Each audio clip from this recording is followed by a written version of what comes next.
Bueno, en el día de hoy vamos a desarrollar la unidad temática 2 estática, que corresponde al programa oficial de Física 1 que se dicta para las carreras de Ingeniería en Sistemas, Ingeniería Civil, Ingeniería Eléctrica, Ingeniería Electrónica y Mecánica.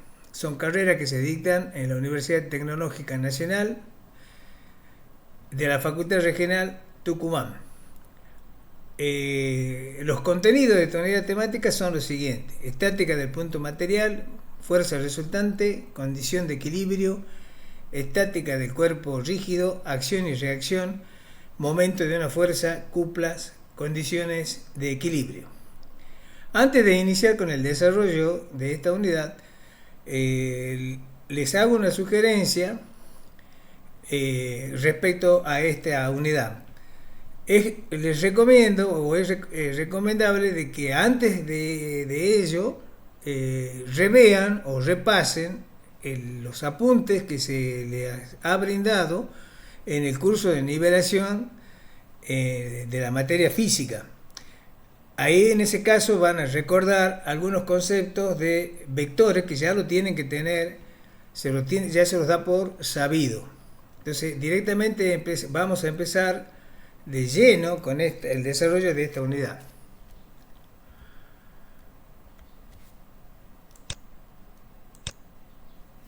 La vamos a dividir en dos partes. A esta unidad la vamos a dividir en dos partes. Vamos a dar ahora la primera parte, y los objetivos que vamos a perseguir son los siguientes.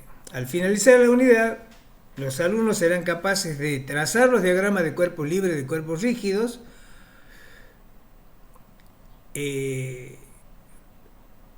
y también aplicar las ecuaciones de equilibrio estático sobre cuerpos rígidos en dos dimensiones. Para ello nos vamos a basar en un sistema material para el objeto de su estudio. En física, cuerpos grandes o pequeños pueden ser considerados como puntos, cuando su tamaño o forma no tengan efecto alguno sobre la respuesta de un cuerpo sometido a ciertas acciones. En tales condiciones, la masa del cuerpo se puede suponer concentrada en un punto. Un punto material es aquel que tiene masa pero no tiene ni forma ni tamaño. En la solución de un problema en el que podamos tratar un cuerpo como un punto material, no va a intervenir el concepto de rotación. Si un cuerpo se considera punto material, dicho cuerpo solamente podrá estar sometido a un sistema de fuerzas concurrentes. Y un cuerpo rígido lo consideramos aquel como formado por un conjunto de puntos materiales. Se define como tal al cuerpo ideal cuyas partículas que lo forman tienen posiciones relativas fijas entre sí cuando se somete a fuerzas externas. Es decir, es no deformable. Su forma y tamaño se van a mantener constantes en todo momento y en todas las condiciones. En la introducción a la mecánica, que es la rama de la física que estudia la respuesta de un sistema material sometido a acciones externas como las fuerzas, la mecánica se divide en mecánica de los cuerpos rígidos, que la cual la vamos a subdividir en la estática, que sería la rama de la mecánica del cuerpo rígido, que trata de los cuerpos sometidos a un sistema de fuerza equilibrado o de resultante nula, por lo que se encuentra en reposo traslacional y rotacional o en movimiento rectilíneo y uniforme. La cinemática es la parte de la mecánica que estudia el movimiento de los cuerpos sin considerar las causas que lo producen. Y la dinámica describe las causas que producen el movimiento de los cuerpos. La otra parte de la mecánica sería la mecánica de los cuerpos deformables, que es la rama de la misma que se ocupa de las distribuciones de las fuerzas interiores y de las deformaciones en estructuras y componentes de maquinarias, por ejemplo, cuando están sometidas a un sistema de fuerza. Y la mecánica de los fluidos, que es la parte de la mecánica que se ocupa de los líquidos y gases en reposo o en movimiento, ya sean que esos fluidos sean compresibles o incompresibles. Las magnitudes fundamentales que se van a manejar en la mecánica y fundamentalmente en el resto de lo que es la materia en sí son las siguientes: son el espacio, el tiempo, la masa y la fuerza. El espacio, el tiempo y la masa son magnitudes absolutas, son independientes entre sí. La fuerza está relacionada con la masa del cuerpo y con la manera de cómo varía la velocidad del cuerpo en función del tiempo. Decimos entonces que espacio es la región geométrica en donde tienen lugar los sucesos físicos de interés en la mecánica.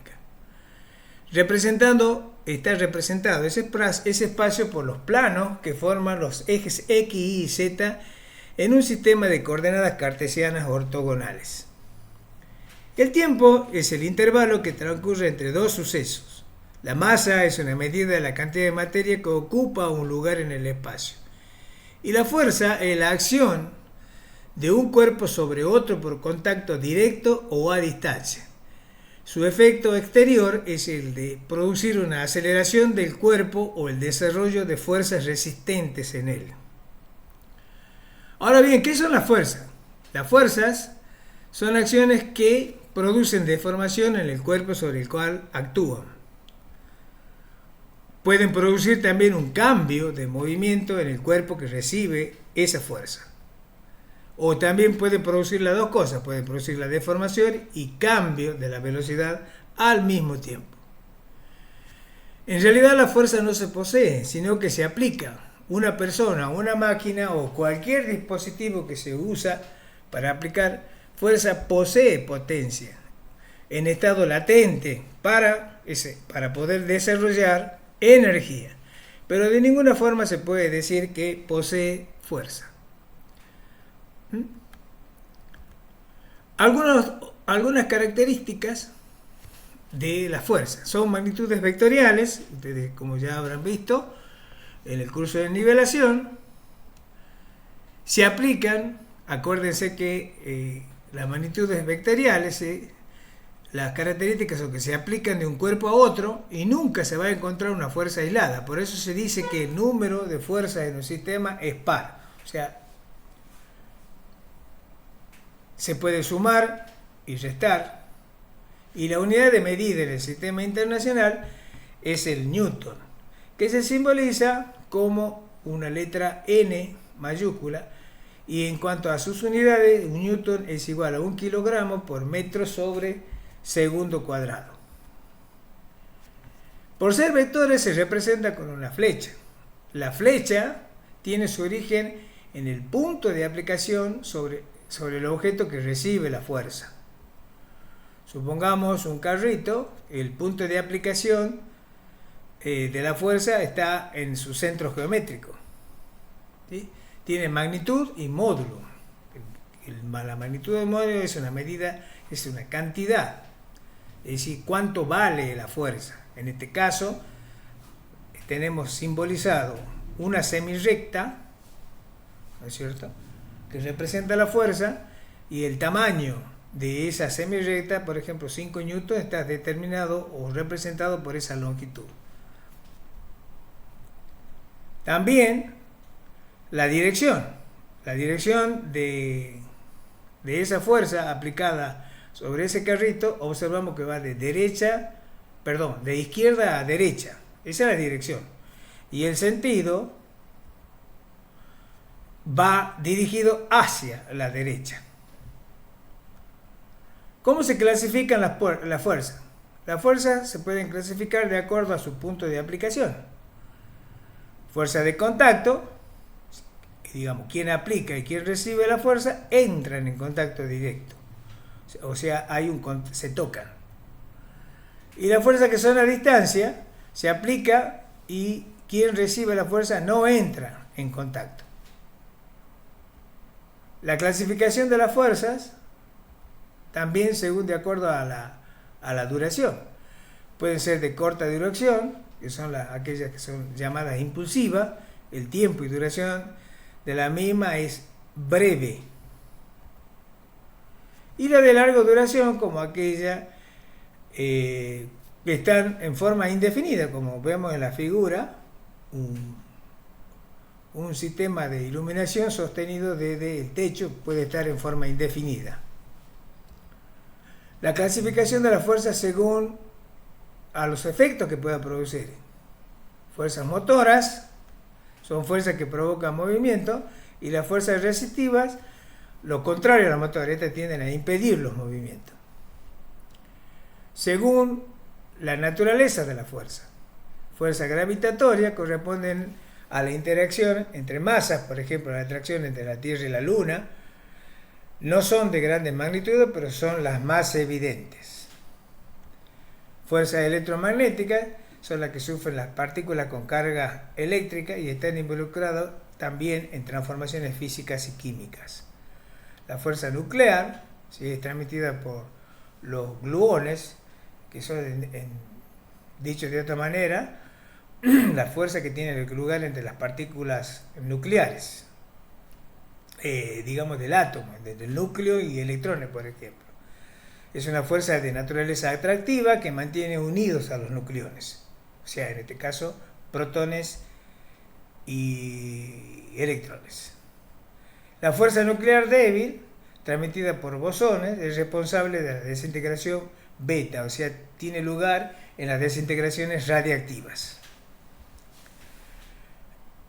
Vamos a ver el principio de transmisibilidad de la fuerza. Se establece en condiciones de equilibrio o movimiento de un cuerpo rígido. Las condiciones de equilibrio o movimiento de un cuerpo rígido permanecerán inmodificables si una fuerza que actúa en un punto dado del cuerpo rígido, como acá que estamos señalando, es reemplazada por otra de la misma magnitud e igual dirección, pero que actúa en un punto diferente, con la condición de que las dos fuerzas tengan la misma línea de acción. Acá observamos que yo puedo aplicar la misma fuerza si tiene la misma línea de acción que la otra, pero observamos que el punto de aplicación es distinto. Acá está un poco casi al centro y acá lo tenemos casi en el extremo inferior. O sea, constituye el principio de transmisibilidad de la fuerza. O sea que tenemos en este caso F es igual a F', nada más que F' está aplicada en un punto distinto al que está F, mientras sigue con la línea, o sea, se respeta la dirección de la fuerza. Acá tenemos otro ejemplo, ¿sí? Por ejemplo, un camión, las fuerzas, acá las fuerzas distintivas son, acá en este caso la fuerza F, digamos, se jala, digamos, se tira hacia adelante, hacia la derecha, y acá es la misma, nada más que en este caso se empuja al camión con la misma fuerza F' que F. Acá lo mismo, ¿ven? Estas son fuerzas F2 y F1, son fuerzas de tracción. Yo puedo ejercer la tracción en este punto o bien en este punto, y las dos van a ser iguales.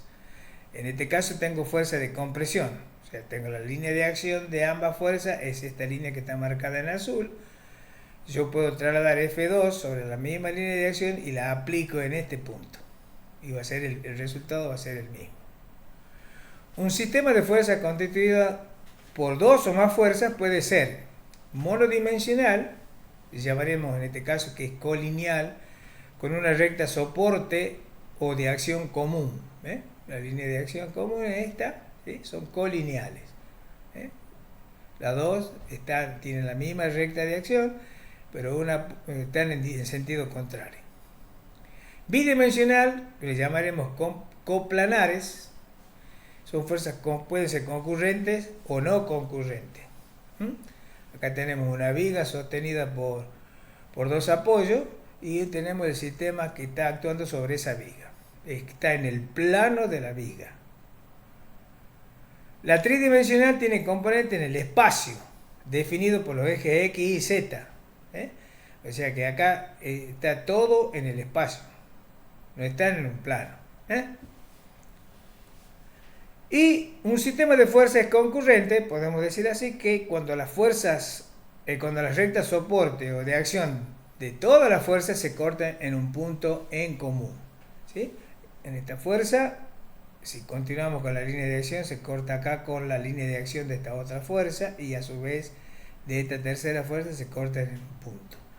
Si un cuerpo se considera punto material, dicho cuerpo solamente podrá estar sometido a un sistema de fuerzas concurrentes.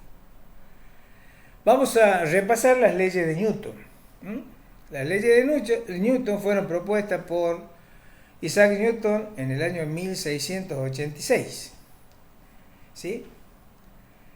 En la primera ley o principio de inercia, ¿sí? Dice, ¿qué establece? Dice que todo cuerpo tiende a permanecer en su estado de equilibrio, de movimiento rectilíneo uniforme, si sobre él no se aplican fuerzas externas.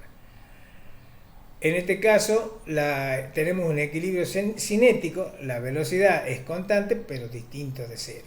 O bien, si la resultante de toda la fuerza es nula, estamos en un equilibrio estático. ¿Qué entendemos fuerzas externas? Ya vimos, ¿no es cierto? Se refiere a una fuerza que cambia el estado de movimiento del cuerpo. Toda aquella acción que cambia el estado de movimiento de un cuerpo la consideramos como fuerza externa. Las conclusiones a partir del primer principio, del principio de inercia, la primera ley o principio de inercia, que si un cuerpo está en reposo, va a continuar en reposo. Y también, si un cuerpo está moviéndose con una cierta velocidad y permanece con esa velocidad, no modifica su estado de movimiento. ¿Qué más tenemos sobre la inercia? Se dice que un cuerpo tiene movimiento inercial si tiene una velocidad uniforme. Ahora, si un vehículo está en movimiento, sus ocupantes también lo están. Y si el vehículo cambia su velocidad, ya sea que aumente la velocidad o disminuya la velocidad, los pasajeros van a tender a mantener la velocidad inicial, la velocidad anterior. Esto puede provocar accidentes. Por esa razón es obligatorio o es más seguro llevar puestos los cinturones de seguridad. Como se observa acá en la siguiente figura, se observa que los pasajeros que van dentro de un colectivo, de un ómnibus, al producirse una frenada, los cuerpos, los pasajeros tienden a seguir el movimiento inicial del colectivo o del vehículo que los transporta. Una nave espacial, por ejemplo, si va con los motores apagados, se mueve inercialmente en el espacio, no existe fuerza de roce.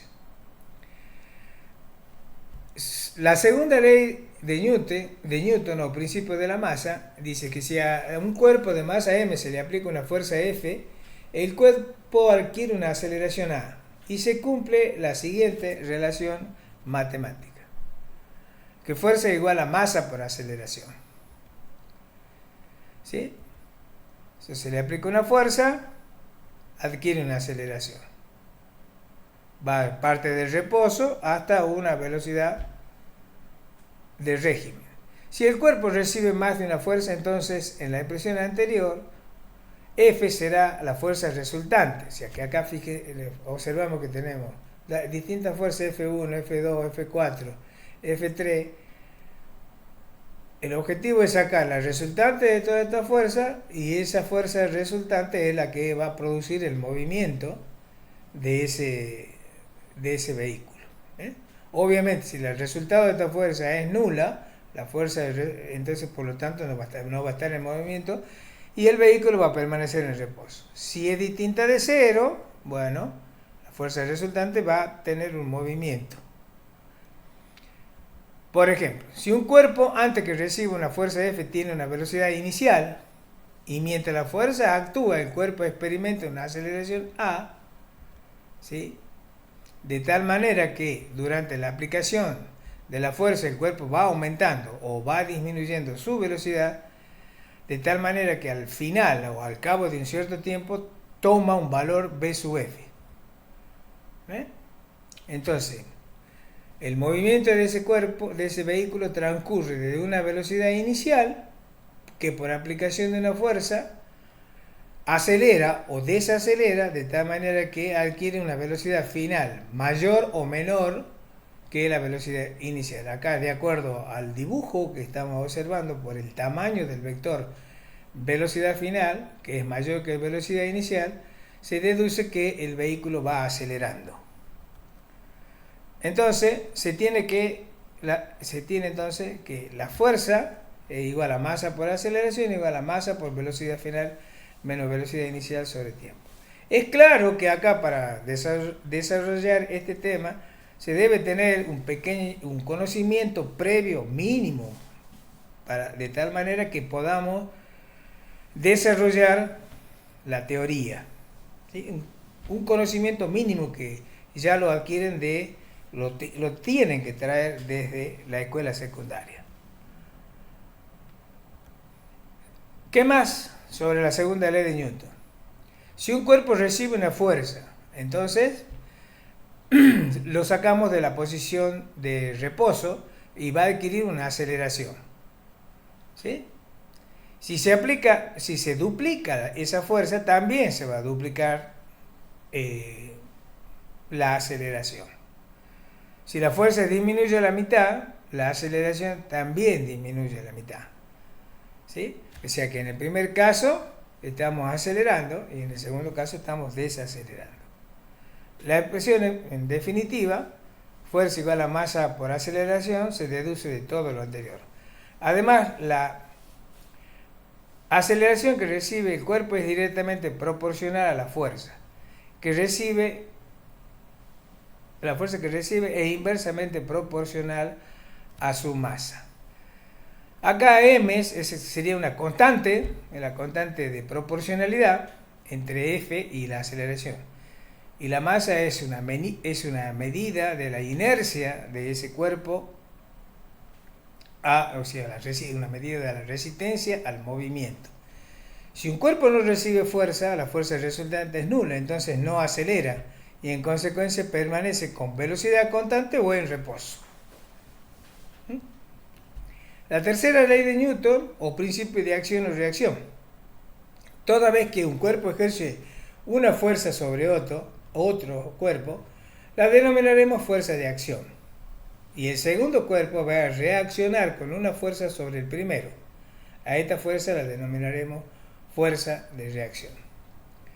Por ejemplo, acá tenemos la visualización de un accidente en la que el vehículo impacta sobre el árbol con una fuerza de acción y a su vez el árbol reacciona contra el auto en el otro sentido. O sea que la fuerza de acción y reacción son dos fuerzas de igual magnitud, o sea, de igual valor, pero de sentido contrario.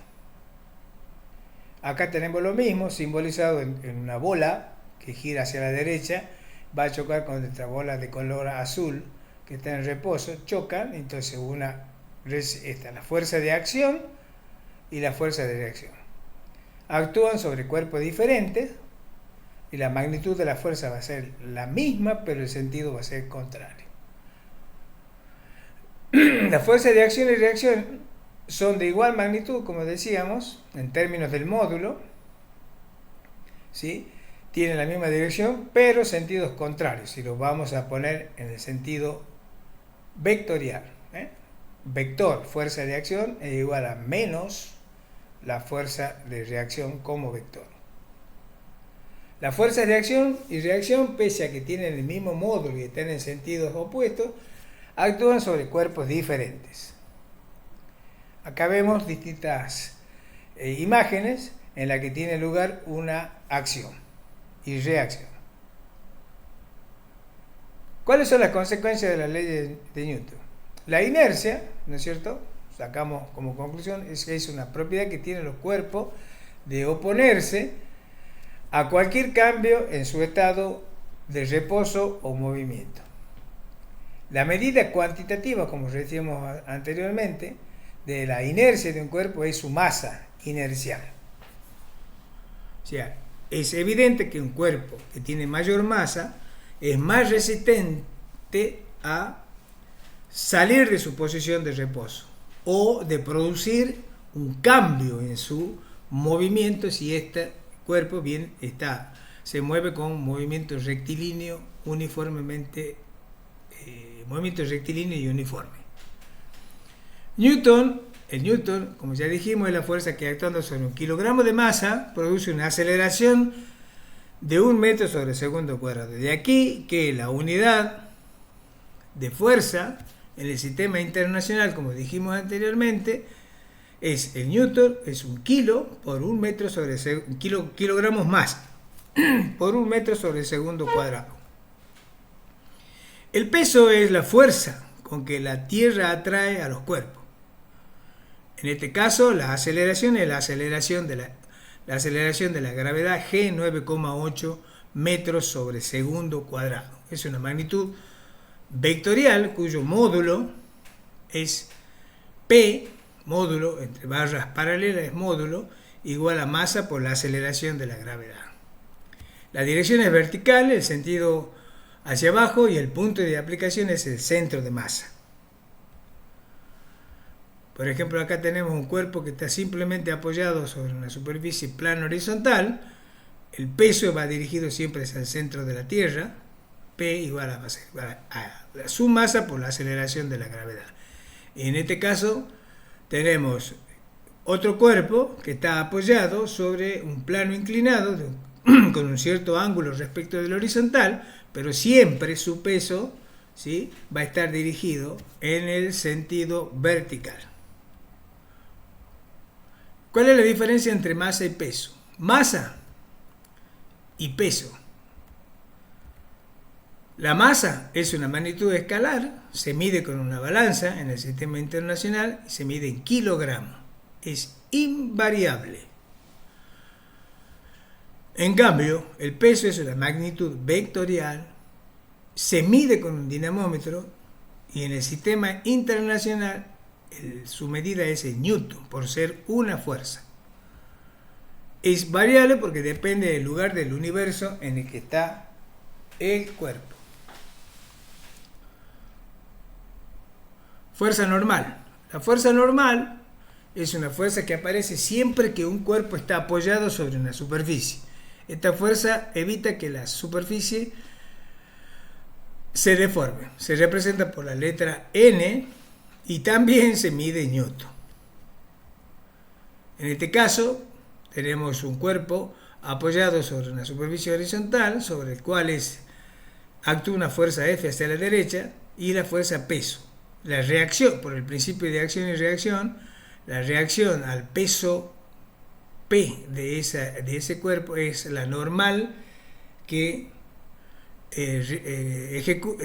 la normal que se manifiesta desde el plano al cuerpo. O sea que tanto la fuerza peso como la fuerza normal tienen el mismo módulo, pero de distinto sentido. En este caso también tenemos lo mismo, es en un plano inclinado.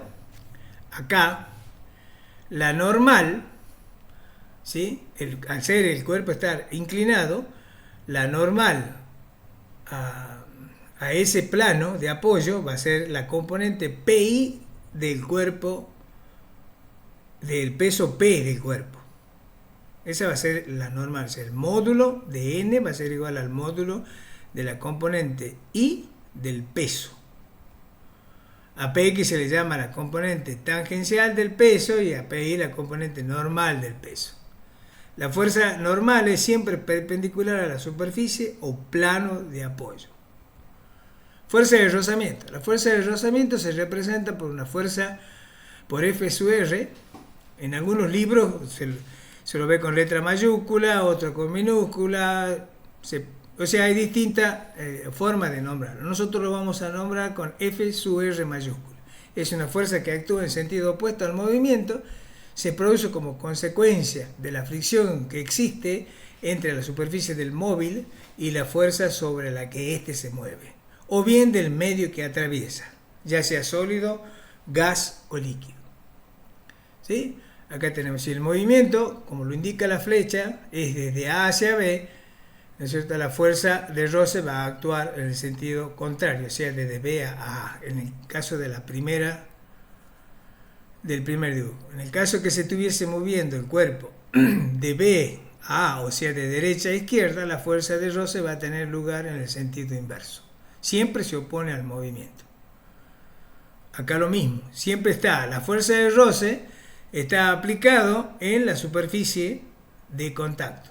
A veces nosotros, por razón de simplicidad, la desplazamos un poquito, la ponemos en esta dirección.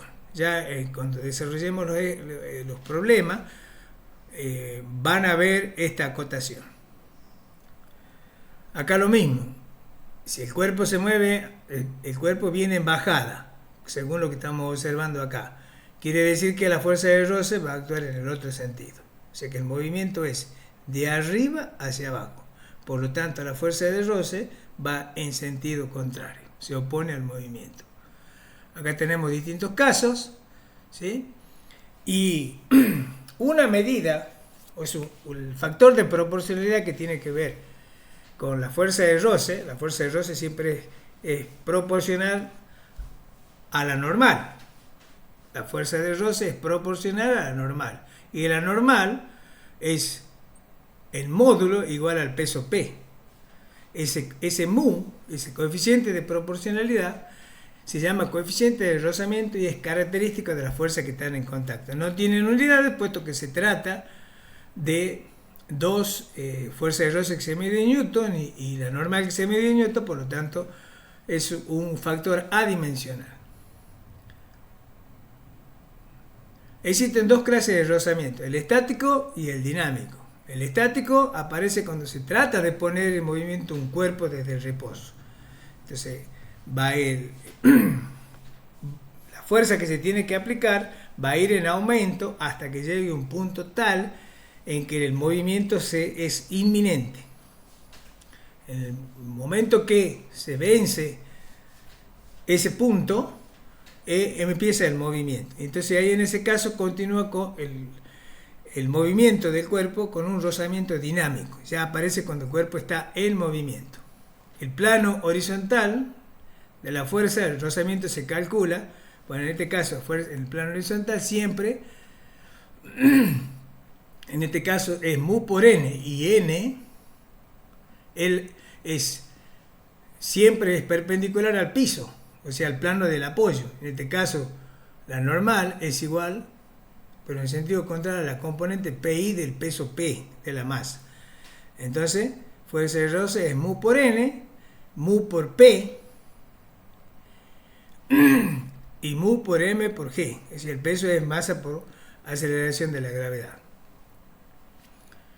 En el caso acá del plano inclinado va a ser por el coseno de PI, va a ser P por el coseno de P.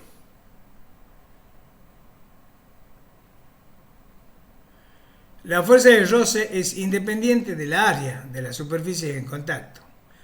La fuerza de roce también es independiente de la velocidad del movimiento y actúa siempre en sentido contrario a este. La fuerza de roce depende de la naturaleza de la superficie en contacto y del estado de pulimento de la misma. ¿Sí? O sea, no es lo mismo que tener un cuerpo que esté en contacto con una superficie muy pulida que esté con una superficie muy rugosa. Va a depender también de la naturaleza, o sea, del tipo de sustancia que sea, o sea, de las características naturales de la superficie que están en contacto. Y siempre la fuerza de roce es proporcional a la fuerza normal. Y acá lo que decíamos anteriormente, que aplicamos una fuerza que es proporcional la fuerza de roce va a ser proporcional a la fuerza aplicada hasta un cierto punto que comprende la zona estática. Llegado a ese punto, se hace inminente el movimiento y tenemos el movimiento, pues es la parte cinética. En ese caso, la fuerza va a ser igual. La fuerza de roce va a ser igual al coeficiente de roce cinético por la normal. ¿Qué es la tensión? La tensión se representa por la letra T, es una fuerza que aparece siempre que se tira o jala un cuerpo a través de una cuerda o un cable, ¿sí?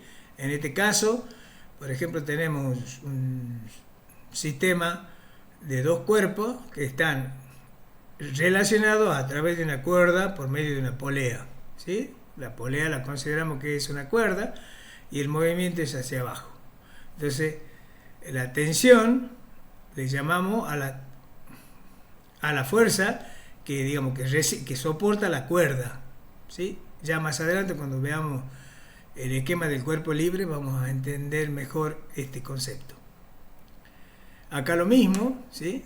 La aceleración va hacia abajo, quiere decir que este peso, acá estamos observando, de acuerdo al tamaño, o sea, las dimensiones del peso, que este cuerpo es mayor que este, entonces el movimiento va hacia acá, hacia abajo. Si el movimiento va hacia acá, la fuerza de roce va a ir en el otro sentido. La tensión T, ¿sí?, es la tensión de la cuerda, haciendo ya un resumen.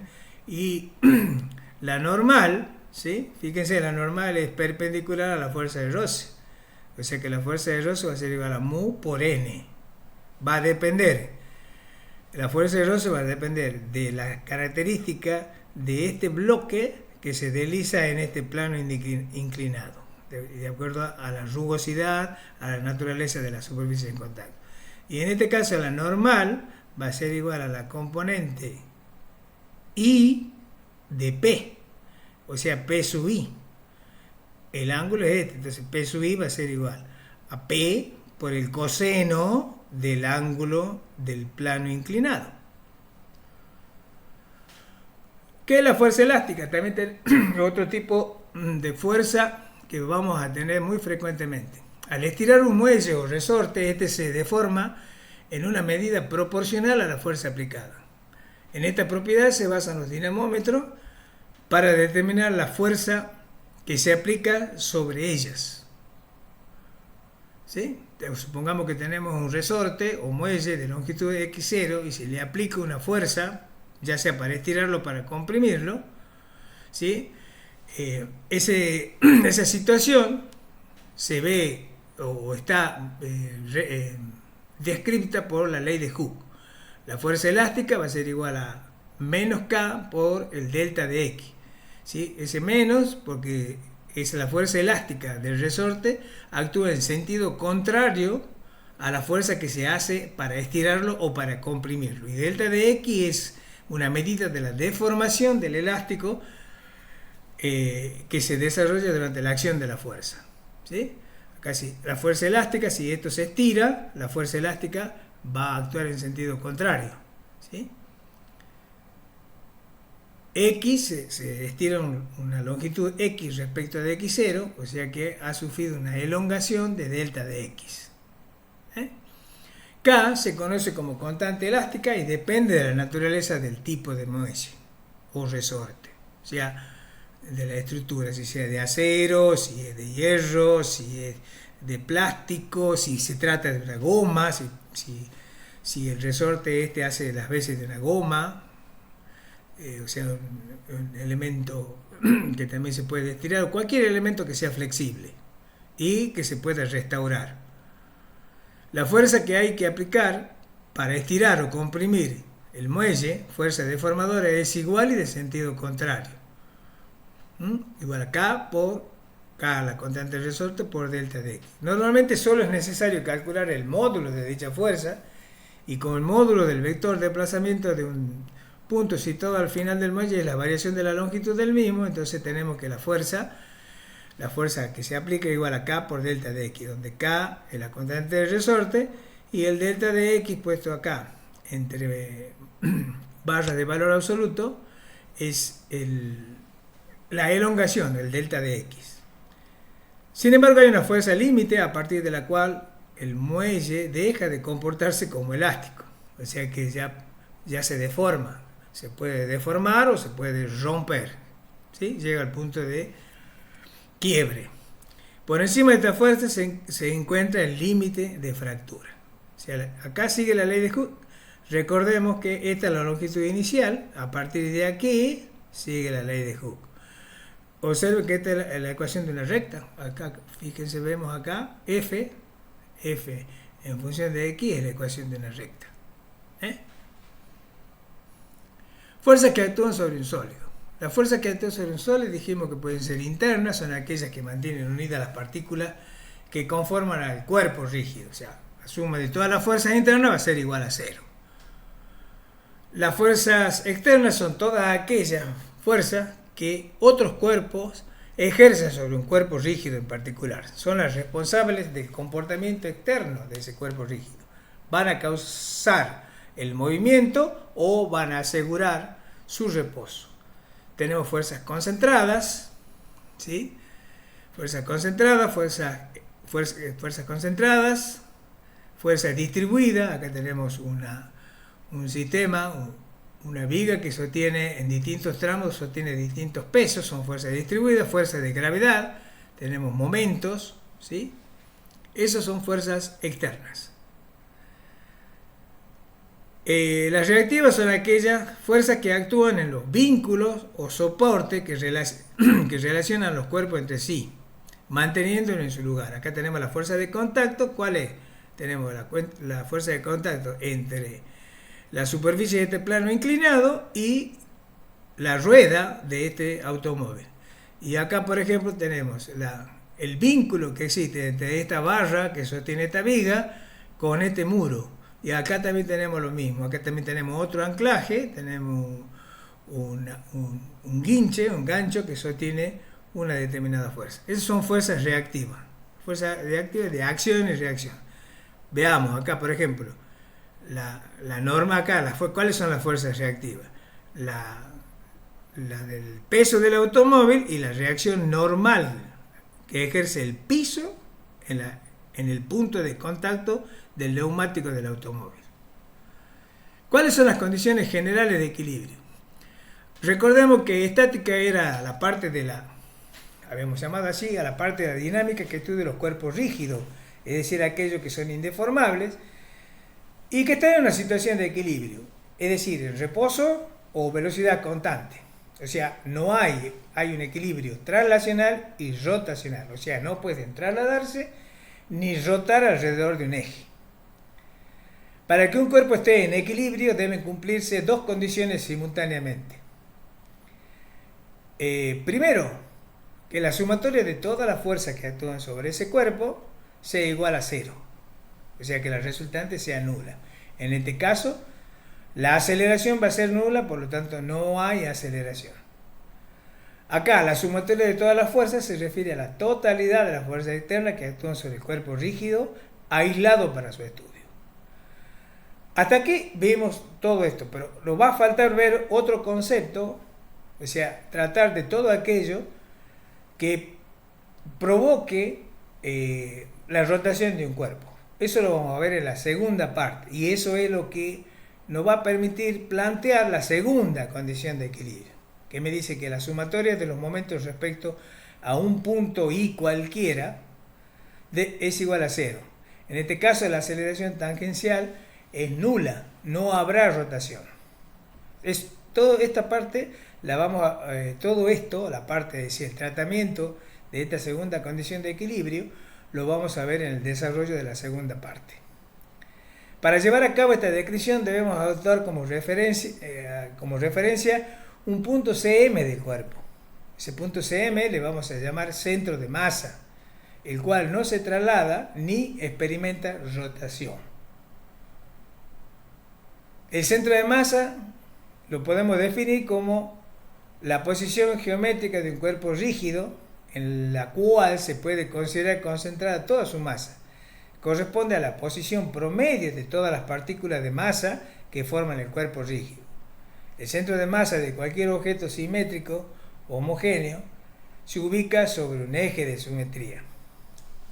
La forma más sencilla, podemos decir que el centro de masa es el punto en el cual se puede considerar concentrada toda la masa de un cuerpo o sistema. Ahora bien, la situación problemática de esto es cómo se determina ese centro de masa. Bueno, esto también se lo va a tratar con detalle en otra unidad de la materia.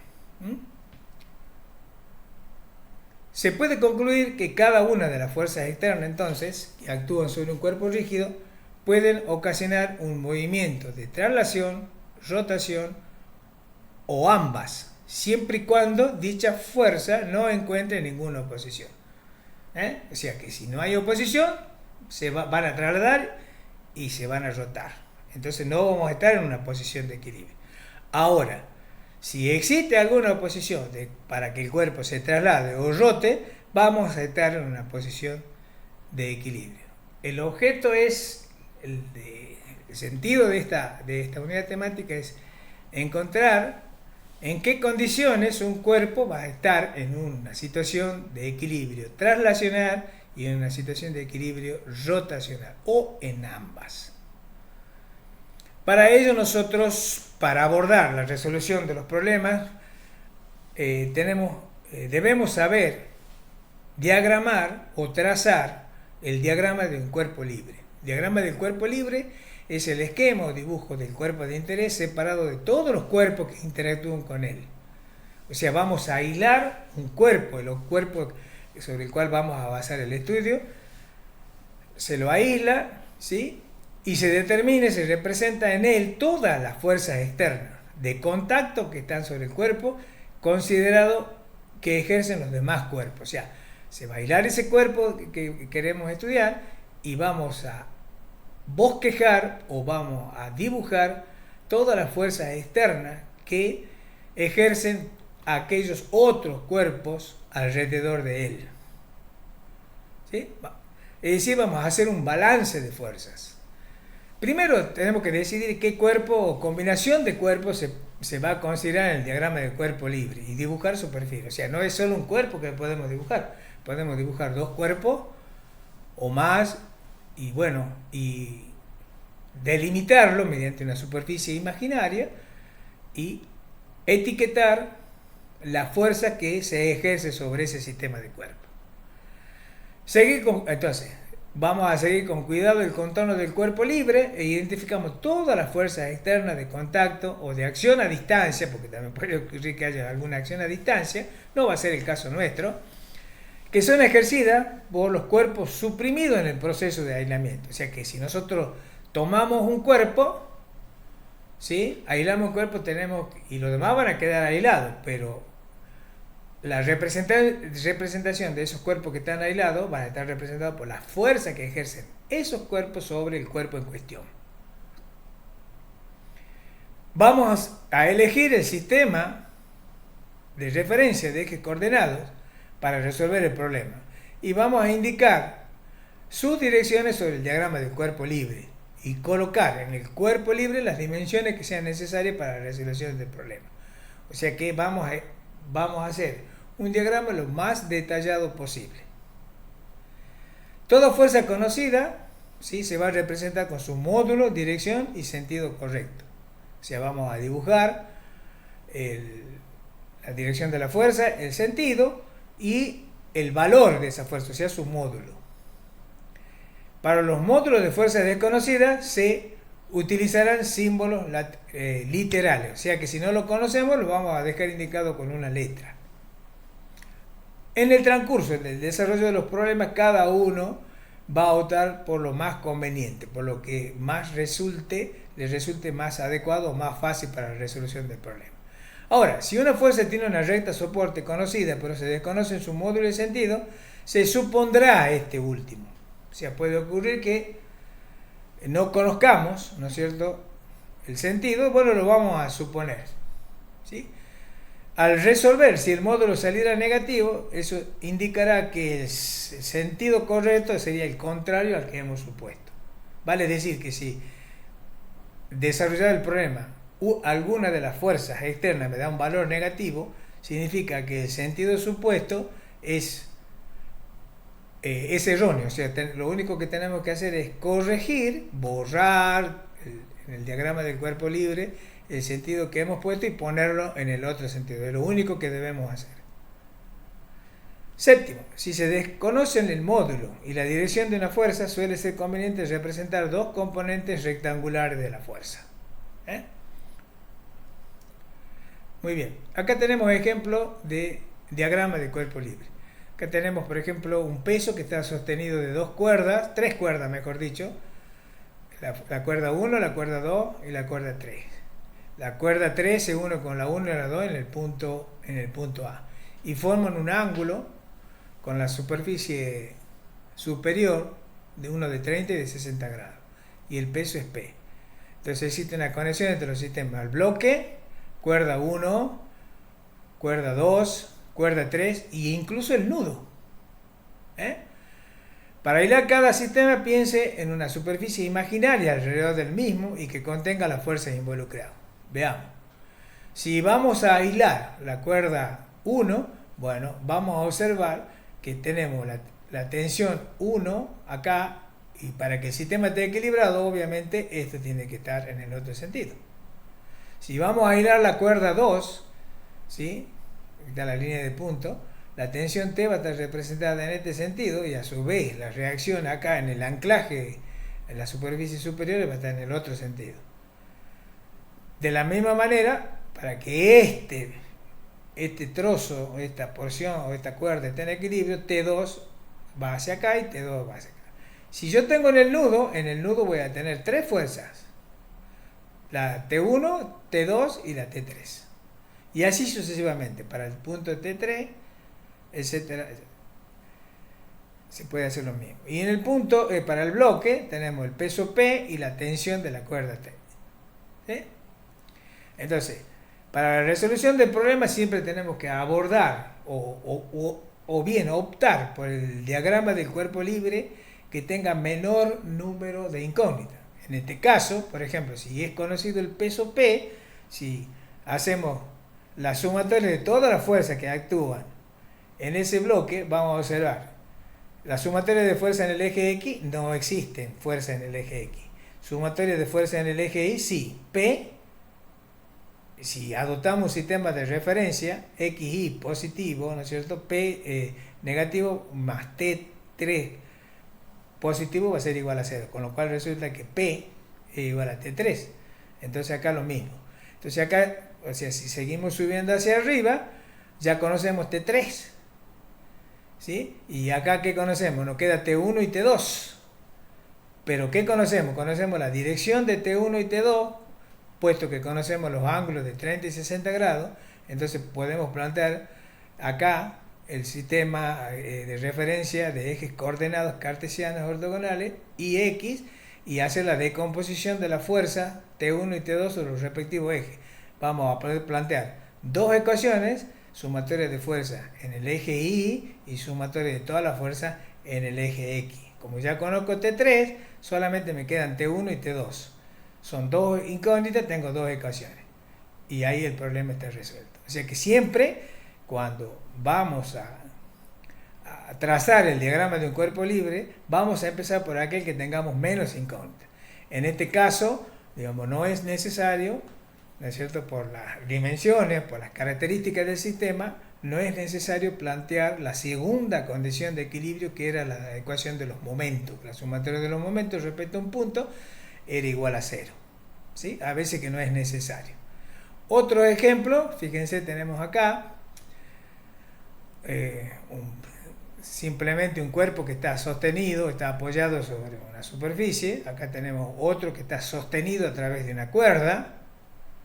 Acá tenemos otro cuerpo que está en un plano inclinado, apoyado sobre otro cuerpo que está apoyado perpendicularmente sobre este cuerpo, y tenemos las componentes. W va a ser en sentido horizontal y en sentido vertical.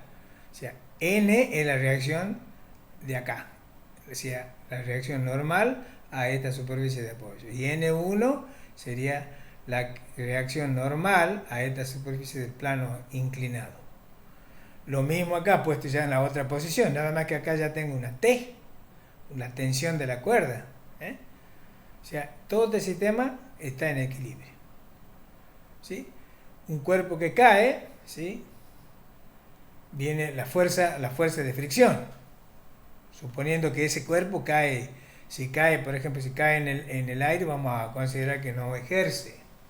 Nosotros, en los problemas que vamos a ver, no vamos a considerar la fuerza de rozamiento del aire, pero si ese cuerpo cae en un líquido que tiene una cierta viscosidad, la cual la viscosidad es una medida de la resistencia, una medida de la fricción, ¿no es cierto?, que va a ejercer ese fluido sobre ese cuerpo a moverse, ¿sí? Va a ser la que va a depender, o la que va a hacer que ese cuerpo, digamos, caiga con mayor o menor velocidad. No es lo mismo un cuerpo que cae, supongamos, sobre agua, que sobre una superficie más viscosa que el agua, por ejemplo, como el aceite o como petróleo, por ejemplo, que es más viscoso. Vuelvo a repetir, entonces la viscosidad de un fluido, en este caso de un líquido, es una medida de la resistencia al movimiento, es una medida de la fricción, que en este caso, por ejemplo, hace las veces de mu, o sea, la viscosidad hace las veces de mu. Acá tenemos otro, ¿sí?, que tenemos dos cuerpos sostenidos en tándem por una cuerda, ¿sí? Y el diagrama de cuerpo libre sería para el primer cuerpo tengo la cuerda T y después tengo el peso P1 y la cuerda T también. Y para el cuerpo T2 voy a tener T2 y el peso del cuerpo 2. Y acá lo mismo, un cuerpo que se empuja, lo vamos considerando de uno en uno, o bien, ¿qué puedo hacer? Puedo considerarlo a los tres juntos. Eso yo le dejo para que ustedes lo planteen. Bueno, acá ya vamos terminando esta unidad. Le vamos a dejar la segunda parte.